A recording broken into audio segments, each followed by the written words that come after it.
कई बार आप कहती हो कि उसका पति बहुत अच्छा है, बहुत प्यार करता है, बहुत अच्छे से रखता है, हमारा पति ऐसा है, उसकी पत्नी बहुत अच्छी है, हमारी पत्नी ऐसी है।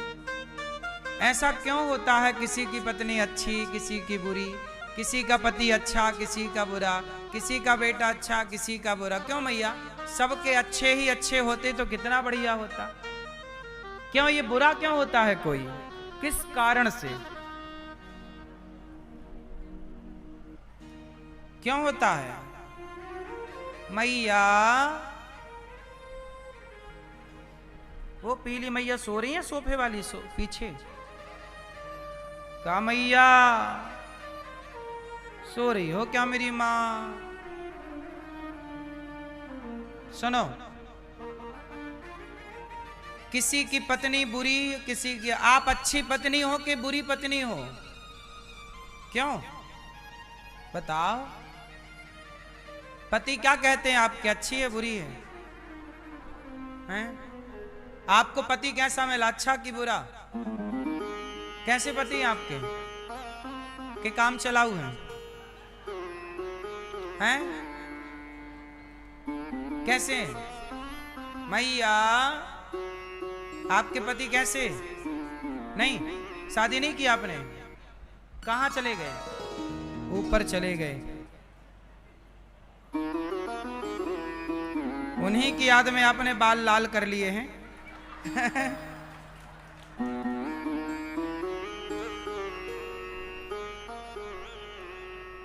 हाँ, सही है।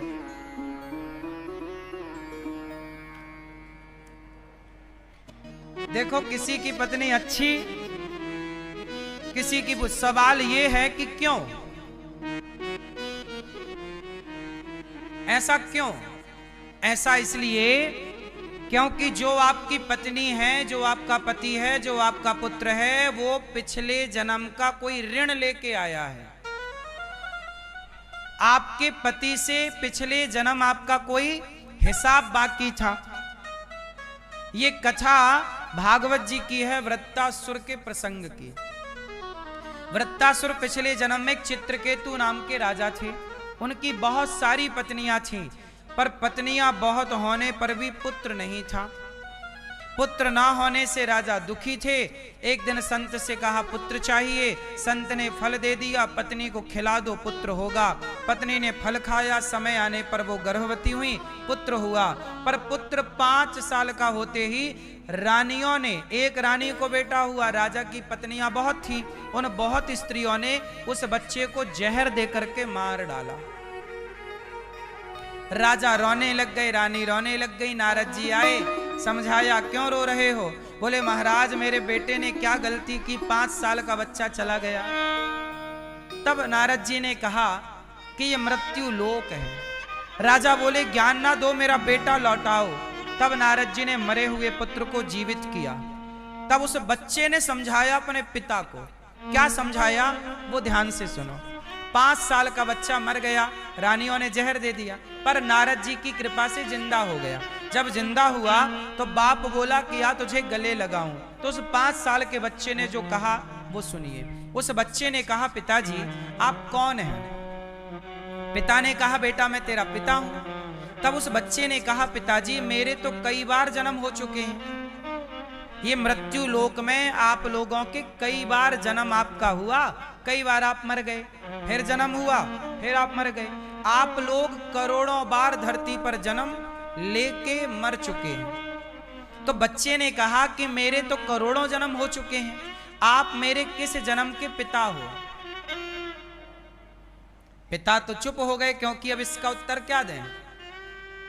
उस बच्चे ने कहा देखो मैं करोड़ों बार धरती पे आ चुका हूं, करोड़ों बार आया तो करोड़ों मेरी माँ होंगी, करोड़ों मेरे पिता होंगे, क्योंकि हर जन्म में कोई ना कोई माँ तो होगा। बिना माँ बाप के संसार में आने का कोई प्रोसेस ही नहीं है। तो किस माँ बाप की बात करते हैं आप? पिता हो गए चुप। तब उस 5 साल के बच्चे ने कहा पिताजी सुनो, मैं आपका बेटा क्यों बना इसकी कथा सुनो। तब उस बच्चे ने पूर्व जन्म की कथा सुनाई। पिताजी पिछले जन्म में आप राजा थे, मैं आपके घर भिक्षा मांगने आया।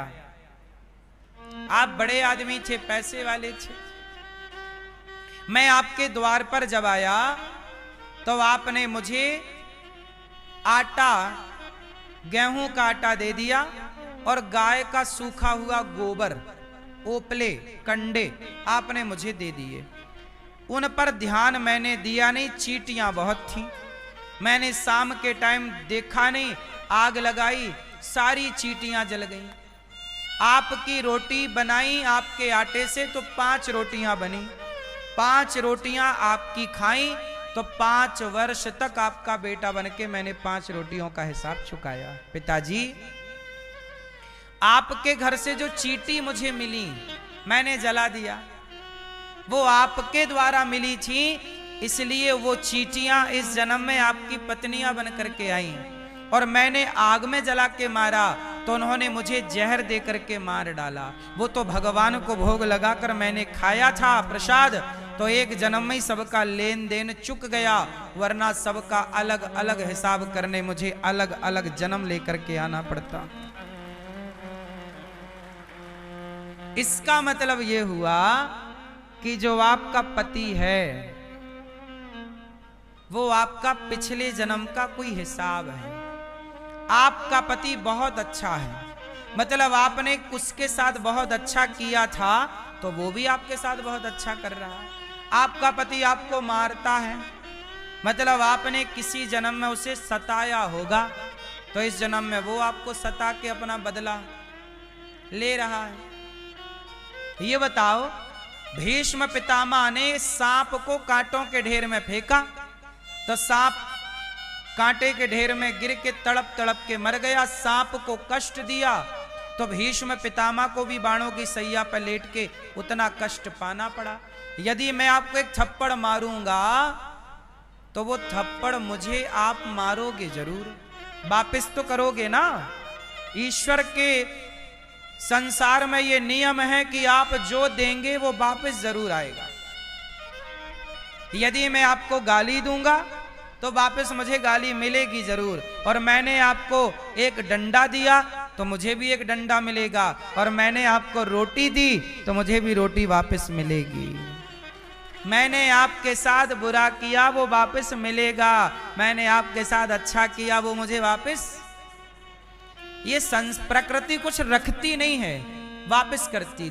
देखो ना, किसान खेत में 1 कुंटल गेहूं डालता है, 4 महीने बाद 10-15 कुंटल 20 कुंटल आ जाती है। प्रकृति ने जो दिया वो, बोलो, आम दिया तो प्रकृति ने आपको आम दिए। आपने बबूल लगाए तो प्रकृति ने आपको बबूल कांटे दिए। बोलो हाँ, प्रकृति वापस करती है, रखती कुछ नहीं है किसी का। सुदामा ने मुट्ठी भर चावल दिए तो भगवान ने लेकर जैसे ही खाए, इतना सा खाए, तुरंत वापस कर दिया। सुदामा जी के यहां कई लोगों की संपदा पहुंचा दी। जाओ विश्वकर्मा, सुदामा का घर बना के आओ।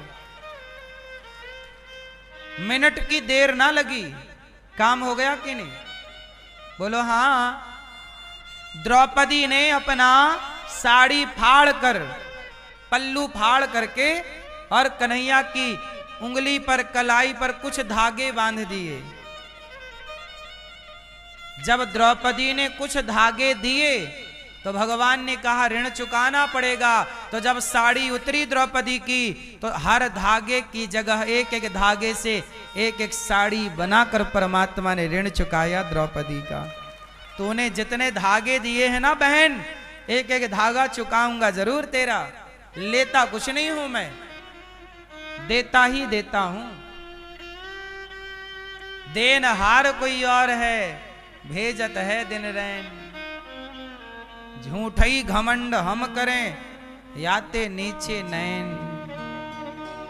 जब दान किया करो तो नजरें झुका के दान किया करो। क्यों? क्योंकि आप दान कर रहे हैं तो आपको क्या लगा, मैं दान कर रहा हूं।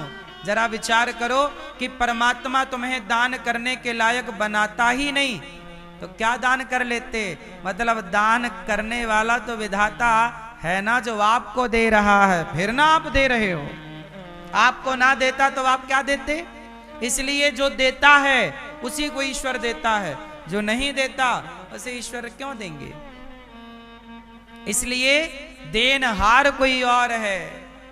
बताओ सच्ची देनहार कौन है, दाता कौन है। दाता एक राम, भिखारी सारी, सबसे बड़ा दाता भगवान है। उसी भगवान ने तुम्हें पति दिया, तुम्हें पुत्र दिया, तुम्हें आंख दी, तुम्हें चलने को पांव दिए, तुम्हें जीवन दिया। जरूरत पड़ने पर जब तुम बुढ़ापे में परेशान हो जाओगे तो वही तुम्हें मृत्यु देके संसार के कष्ट से बचाएगा। वही है जो सारी जिंदगी तुम्हें केवल देता है, और तुम क्या देते हो। इसलिए कहता हूं कि किसी को रोटी दे दो कम से कम, किसी को छाया दे दो कम से कम। गौरी गोपाल आश्रम में वृद्ध माताएं रहती हैं, बेसहारा माओं को सहारा दे दो, आप उन माओं को भोजन दे दो। हजारों संत यहां भोजन करते हैं, रोटी का दान कर दो। देनहार तो ईश्वर है। इसलिए हम सब कहां उलझे पड़े हैं कि ये हमारा बेटा है। नहीं, वो बेटा आपका बेटा पिछले जन्म में आपका हिसाब चुकाने आया, ठीक है। जब हिसाब चुक गया तो बेटा चला गया। क्यों मेरी मां। इसलिए बेटा मेरा है ये ना कहो, ये हिसाब किताब चुका रहा है। इसलिए बेटा चला जाता है, पति चला जाता, जितने दिन का हिसाब होगा आपका पति उतने दिन रहेगा। हिसाब चुकता छुट्टी। बोलो हाँ कि ना। आप बताओ वृंदावन कितने दिन के लिए आए हो। बोलो 7 दिन के लिए आए हो, 2 दिन के लिए आए हो, 5 दिन के लिए आए हो, 10 दिन के लिए आए हो, फिर क्या होगा। चले जाओगे कहां, वहीं जहां से आए हो। ऐसे ही ये संसार में आप आए हो, एक दिन वहीं चले जाओगे जहां से आए हो। इसी को कहते हैं मर गया। मरा वरा कोई नहीं, जहां से आए थे वहीं, उस यात्रा को लोग कहते हैं मर गया। अब हुआ क्या, वृंदावन आए तो आप आए तो उद्देश्य लेकर आए, कथा सुनने जा रहे हैं, दर्शन करने जा रहे हैं। आप आए तो उद्देश्य तो है ना। उसी तरह इस संसार में आए हो तो उद्देश्य लेकर आए। आपके पति से कोई हिसाब बाकी था, वो उद्देश्य है पूरा करना है। पुत्र से लेना देना है, वो उद्देश्य है पूरा करना। हमारा अनिरुद्धाचार्य संसार में आया तो मेरा भी उद्देश्य था क्या, मेरा इन वृद्ध माओं से कोई लेना देना था पिछले जन्म का, तो मैं अपना लेना देना इस जन्म में सेवा करके वृद्ध माओं की चुका रहा हूं। पिछले जन्म में ये सारी मेरी माएं किसी किसी जन्म की रही होंगी, मैं इनकी सेवा ना कर पाया रहा हूंगा उस जन्म में, तो इस जन्म में भगवान ने एक साथ मुझे मौका दे दिया कि जाओ तुम सब माओं की एक साथ सेवा करो। 300 माताएं हैं गौरी गोपाल में। आगे मेरी मृत्यु होते होते पता नहीं कितनी माएं होंगी। मतलब इन माओं से मेरा पिछला जन्म का कोई हिसाब किताब था। मैं उनकी सेवा पिछले जन्म में, शायद मैं नालायक बेटा रहा हूंगा पिछले जन्म में, सेवा ना कर पाया रहा हूंगा पिछले जन्म में। ये सब मेरी माएं रही होंगी पिछले जन्म में, पिछले किसी जन्म में। हर जन्म की एक एक माँ, 300 जन्म पहले, 300 माँ है मतलब 300 जन्म मेरे। बोलो हाँ। तो मैं शायद नालायक बेटा रहा हूंगा और हर जन्म में मेरी माँ की सेवा हुई ना होगी। तब फिर भगवान से मैंने कहा होगा कि प्रभु ये तो ऋण रह गया, अब 300 जन्म लेके चुकाऊंगा तो लंबा टाइम लगेगा। एक काम करो, एक जन्म में 300 माता दे दो तो सबकी सेवा करके एक जन्म में चुकाऊं। तो ये मैं अपना ऋण चुका रहा हूं। तो ये मेरा ऋण है, मैं अपना पुत्र धर्म निभा रहा हूं। इसलिए जीवन को प्रसन्नता से जियो, ये सोच करके आपके लिए ईश्वर ने यही तय किया है। आपके लिए प्रकृति ने यही कार्य तय किया है। अब देखो कल 2 वृद्ध माँ यहाँ आ गई। अब हमारे पास व्यवस्था हो ना हो, बेटों ने तो निकाल दिया, बेटियों ने तो निकाल दिया। उनने बेटा बेटियों ने ये थोड़ी सोचा कि गौरी गोपाल भेजेंगे, जाएगी ये माँ कहाँ जाएगी, क्या खाएगी, कहाँ खाएगी, ये बच्चों ने थोड़ी सोचा। उन बेटों ने ये थोड़ी सोचा होगा कि गौरी गोपाल में व्यवस्था है कि नहीं है। पर मैया आ गई। 290 माएँ, 200 अब 300 माएँ हो गई हैं लगभग। अब आई हैं माएँ तो कहाँ जाएं? सेवा तो करना है ना, हम तो नहीं भगा सकते ना कि जाओ। हमारा तो कर्तव्य है सेवा करना। अब इसलिए मेहनत हमें ज्यादा करनी पड़ती है। आप लोगों को 5 लोगों के लिए कमाना पड़ता है ना। आपके परिवार में 10 लोग होंगे, 5 लोग होंगे, आपको कम लोगों के लिए कमाना है, इसलिए आप कम काम करते हैं। हमें ज्यादा लोगों के लिए कमाना है। 200-300 माताएं हैं, 400 गैया हैं, हजारों साधु संत यहां पर आते हैं। सोचिए, गौरी गोपाल आश्रम में सवेरे 8 बजे हजारों साधु आते हैं। अन्न क्षेत्र बढ़ता क्यों? उन संतों को पता है कि हमें कहीं पेट भर भोजन भले ना मिले, गौरी गोपाल में भोजन जरूर मिलेगा। ये विश्वास है साधुओं का। बेचारे फुटपाथ पर रहते हैं, बेचारे भजन करते हैं दिन भर। कोई संत बने ना तो संतों की सेवा करना हम गृहस्थों का धर्म है। संतों की सेवा करना हम गृहस्थों का धर्म है। और हम ठहरे गृहस्थ, हम अपनी जिम्मेदारी अपने कर्तव्यों से भाग नहीं सकते ना। बताओ गृहस्थ का धर्म क्या है? आपके द्वार पर कोई आए तो उसे भोजन देना आपका धर्म है कि घर से निकाल देना आपका धर्म है? अरे गृहस्थ का धर्म है अतिथि देवो भव। गृहस्थ का धर्म है कि तुम्हारे द्वार पर कोई आए तो तुम्हारे द्वार से कभी भूखा, राम इतना दीजिए जामे कुटुंब समाए, मैं भी भूखा ना रहूं साधु ना भूखा। ये गृहस्थ का धर्म है। तो गौरी गोपाल के द्वार से कोई भूखा ना जाए, हम तो केवल अपने गृहस्थ धर्म का पालन कर रहे। हमारे द्वार से कोई भूखा ना जाए, संत आए हैं तो भोजन मिले, इसके लिए हम काम करते हैं। इसलिए काम करते हैं कि कोई द्वार से भूखा ना चला जाए। और केवल साधु नहीं, आप लोग भी आते हैं। गौरी गोपाल जी की रसोई हजारों लोग भोजन करते हैं यहाँ पर। कितने भी लोग आओ सब पेट भर खाते। क्यों? क्योंकि मुझे ये लगता है कि आप लोग भी आते हो वृंदावन बड़ी दूर दूर से। देखो भक्तों की लाइन लगी रहती है। अभी भी यहाँ आप बैठे हो ना, ऊपर रसोई चल रही है, जाके देख लो, भोजन कर रहे हैं लोग।